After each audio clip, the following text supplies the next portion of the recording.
I felt so helpless when I was a kid that I said, I will never be that helpless, ever. So I said, I got to get strong. I had to let people know that I am not all that in this regard. I'm just like everybody else. And what happens is in Hollywood, and I play pro sports too. Sports, I've been in the NFL, all the way to Hollywood, and the whole thing is that they treat you so larger than life. I mean, you're bigger than everybody else. The pride that we have is something that could really, really hurt us. Because what happens is, as you're built up in everyone's eyes, and everyone is now saying you're the man, and you're this and this and this, you don't want anything to ruin that. You start to love that, even though in your personal life, it's messed up. Even though at home, everybody knows the real you. But you keep the picture. Because now, it's about a brand. I'm Terry Crews, the brand. I am a brand now. I am an image, and I have an image to uphold.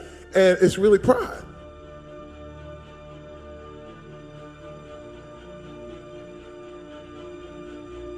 And what happens is, it will collapse. With that image, you become better than everyone else. You are now, you floating. You literally like, and you're better than other people. And this is where you see, I've seen stars, I've seen athletes, I've seen ministers, I've seen all kinds of different people who literally dog out people below them because I'm better than you. I really believe I am worth more than you. Me, Terry Crews, I believed I was more valuable than my wife and kids. I did. I'm being real with you. I was like, my wife would come to me, I'm like, you know what, whatever you have to say, I'm the boss. Like my way or the highway. The kids would have something to say, I'm like, you know what, be quiet. In fact, shut up. Out. And they will walk away. And you treat everybody like that because you're better. You feel you're better. I'm worth more than you. And what happened is that you eventually fall. You eventually lose the job. You eventually lose your money. You eventually you are going to take a loss. Now, the most dangerous part about this, though, is because when you become your wins, when you're floating and high and all that, you inevitably have to become your losses.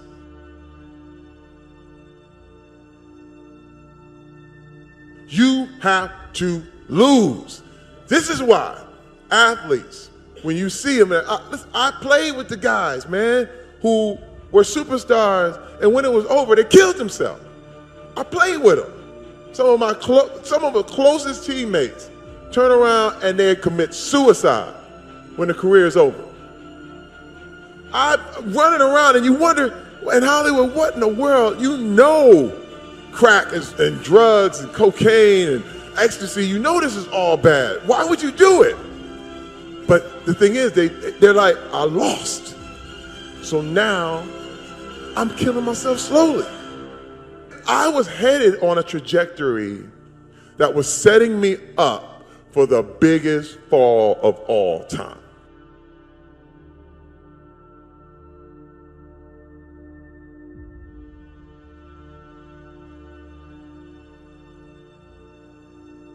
Now, I'm going to give you some great news. This is the greatest news ever. I got to stand up because this is the greatest news. You are good. You are good. Man, if you knew how good you were, if you knew how good you are good. I'm here to tell you. Some of you never heard it. You are good. each and every one of you in here.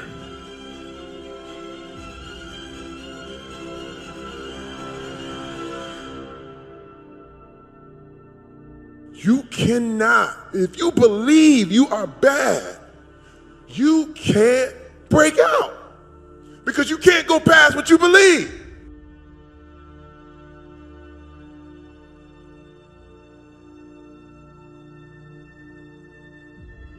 You don't have any shame anymore. What happens is people use this to manipulate you. They're like, yeah, but you ain't all that good.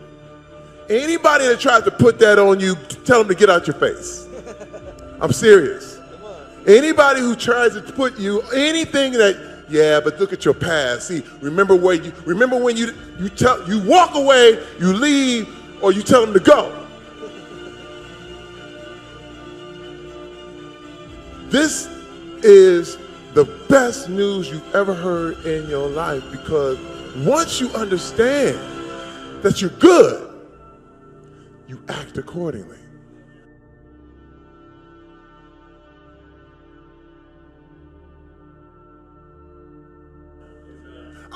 You know what?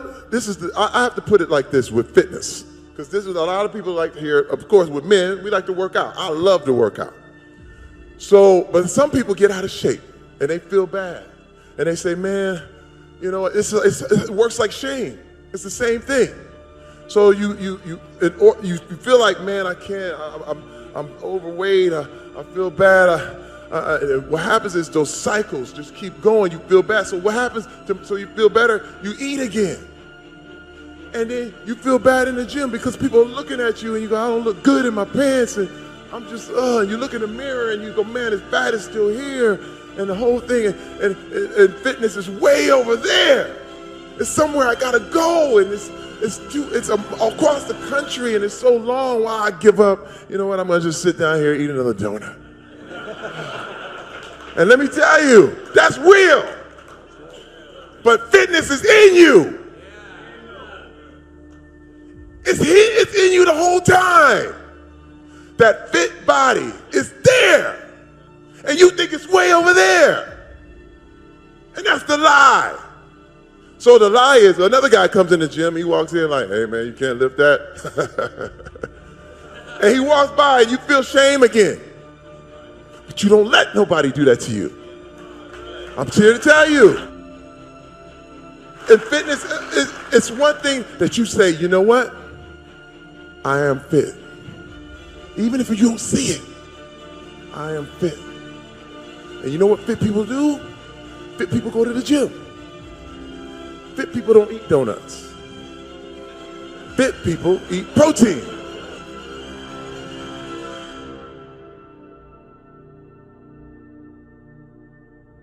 You don't become what you want. You become where your habits take you. Now, you have a donut, you ain't gonna get fat. But you have 100 donuts. Over a course of years, you will end up fat. And you'll say, "How did I get fat?" Listen, it's people who want money. People say, "I want money, I'm gonna go get my money." But your habits don't give you any money. And my habit was taking me somewhere I didn't want to go. I'm sitting there like, well, you know, I'm on this trajectory and the whole thing, but why doesn't my wife want to be with me? Why do my kids not want to talk to me? What's going on here? Why am I aiming here and walking over here? My steps were going this way.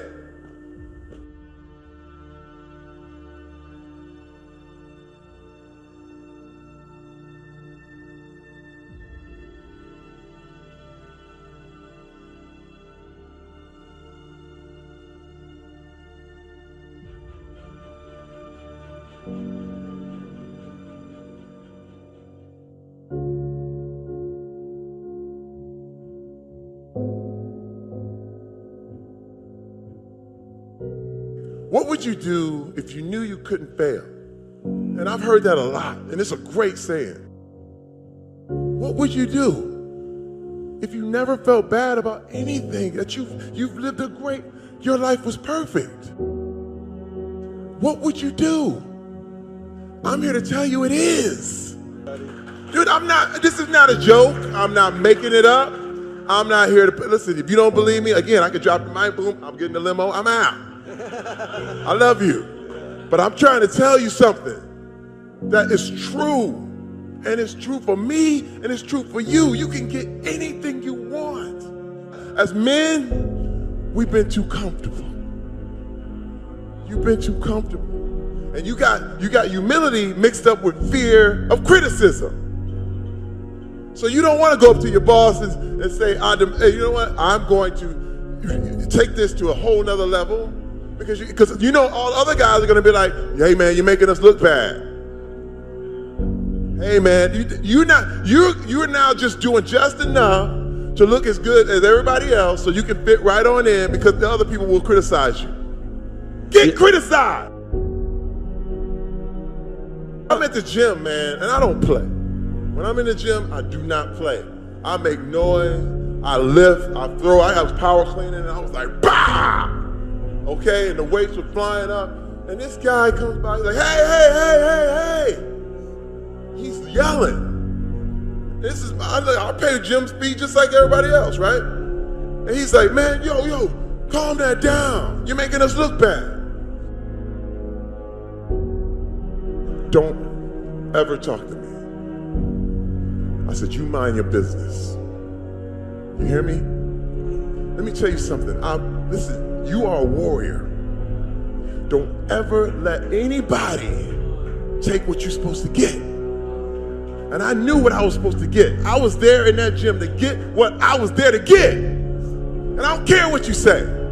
I don't care what you look like. I don't care how I look. It takes courage to look like a fool. It does. Let me tell you, when you're in the gym and you're out of shape, you don't look good. You don't look good. When you're learning something, when you go to school and they give you the grade and everybody's, oh, he didn't do good. He got a D. You feel that hurt and you go, yeah, what you gonna do, never take a test? No. You get back up and you get what you are supposed to get. And I wasn't letting it happen. And people have always said, well, you know, be humble, Jerry, be humble. But you know what humble is? Humble is the fact that I can lift the whole gym, but I use it to lift groceries with a little old lady. That's humility. That's humility. That you use the thing that you're strongest at to help others.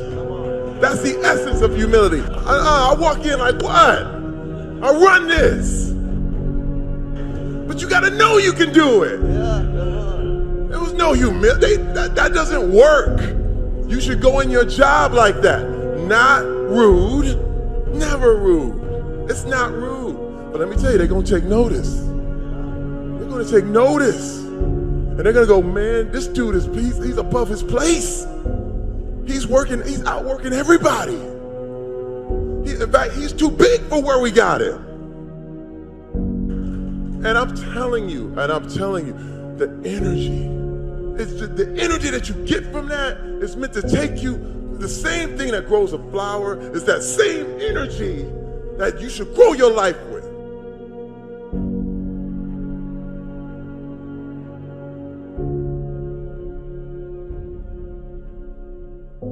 If you don't grow, you're dying. If you do not expand your business, expand your family, expand your life, expand your mind, if you don't push to grow, you're dying. And what you have will be taken. And I don't want to see that happen to anybody, especially in here. You guys are warriors. You showed up here. I'm here to encourage you. I'm here to tell you because I made all the mistakes, guys. I made it all, man. All. And my wife was like, I'm out.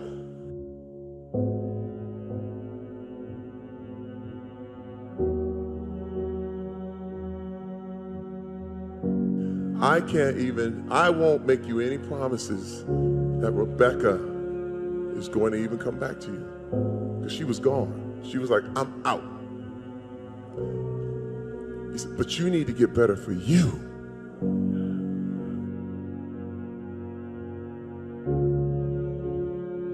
My father was a very abusive, very, very abusive, okay? And I'm a big guy. My father is a big man. And I was a kid, my earliest memory of my father was him knocking my mother out.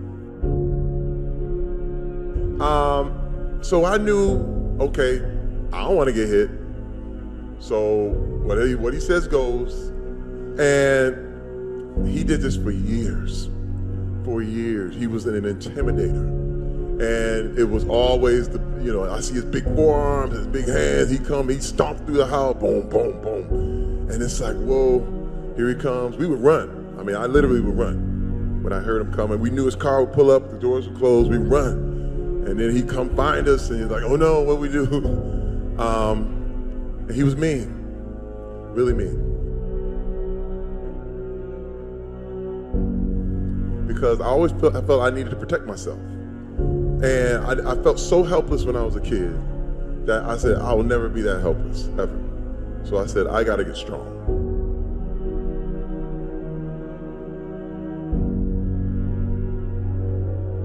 And one thing I told my father before I brought my family back home, we call this the Christmas from hell.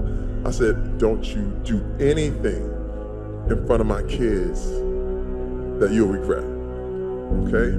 Because I'm bringing my kids into this house now. And he was like, I ain't gonna do nothing. I ain't got no problem. I don't care. I ain't doing nothing. So, okay. So I do it, bring the kids home. Everybody's there. The kids are at the house. I get a call. They're like, oh my God. Terry, this is my aunt. She's like, we're taking the kids over to my house. Your father beat your mom in front of the kids. Man! Just the memory. I was like, man, that's the one thing I didn't want to have my kids go through. And you gonna mess it up right now? I said, okay. I said, everybody, get everybody out the house. Take them over, get them out the house. I called my brother. I said, we going over there. We're gonna deal with him right now. We got over there. He had the nerve to still be there. I said, okay, you know what? I'm a grown man now. Now, I said, hit me. Me and my brother beat my father for a few hours. And you know what? I thought I would feel better. And let me tell you, I thought, finally, how does it feel? How does it feel? He's on the ground crying in a ball. I felt nothing. Felt useless. I felt like, man, this didn't do anything. This didn't help nothing. Now we're all messed up. Sitting there, all messed up. And let me tell you, man, I did not feel 1 ounce of satisfaction. I thought it was gonna be perfect. And it was nothing. Now let me flash forward, go forward, a few years later. While I was doing recovery, and I was working on myself, and I remember just a voice came to me. He said, you gotta talk to your father. And you gotta tell him the truth. Because the truth is, I would not be here if it wasn't for him. And I said, you gotta thank him for that. I was like, oh man, I can't do that. That's crazy. I mean, I'm too, but look what he did. It don't matter. Find one thing that you can thank him for. And I called him up and I said, you know what? And it hit me, and then all of a sudden the words just came out for real. I said, I see this, that if I could choose my parents, I'd choose you. Because I would not be here. There's no way I could exist without you. And the thing is, what you got to understand is that you don't come from your parents. You come through them. You come through them. That means any junk, you can leave. That's not you. If your daddy was in jail, you didn't come from jail. You came through him. And it hit me. And I realized all that junk I didn't have to take. I don't have to have that be part of my past. And let me tell you, he cried. He cried. He cried. He said, I'm so sorry. I'm sorry. I sat there and I held him and I hugged him. We hugged for about 15 minutes. It was the most beautiful, beautiful reconciliation that I could ever remember. And I wrote about it in the book. But it blew me away, the power. See, because people think what strength is. I'm trying to tell you, strength is not MMA. Strength is not how many tattoos, and I like tattoos. But strength is not the look. Strength is the hug. Strength is the humility of using that to help. Strength is you being gentle with your wife and your kids. Strength is when you say, I'm sorry for hurting you. Strength is when you can go to your brother and say, man, if I offended you, my bad. I'm sorry.